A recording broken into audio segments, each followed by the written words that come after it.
salaamaaleykum chers amis internautes de la Médina TV ginnaaw bi ñu leen nuyu rek mbokk yi kon dañuy àddu ci Soxna Bator ginnaaw rek ba nga xamante ne kon gis nañ ko mu mel ne sax ku doon marié waaw kon Soxna Bator elle a dit oui elle n'est plus un cœur à prendre kon madame Bay lay wuyoo désormais ci fàttali nag kon Soxna Bator ngeen gën koo xam mu nekk ci série sénégalaise di série boobu la nga xamante ne am na ci succès bu baax a baax rek di loo xamante ne kon ki nga xamante ne moom mooy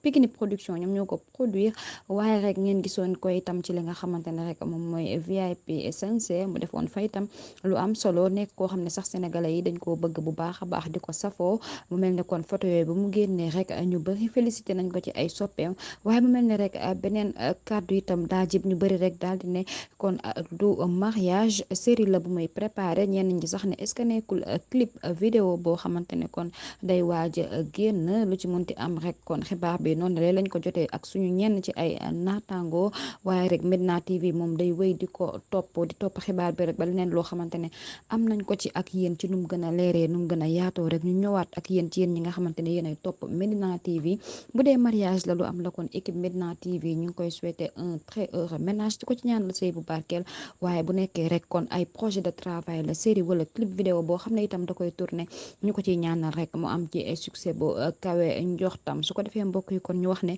woy leen di abonné di partage di like ci li nga xamante ne moom mooy Medina TV su ko defee dara du leen rëcc suñu ay information d'ici et d'ailleurs jaa ngeen jëf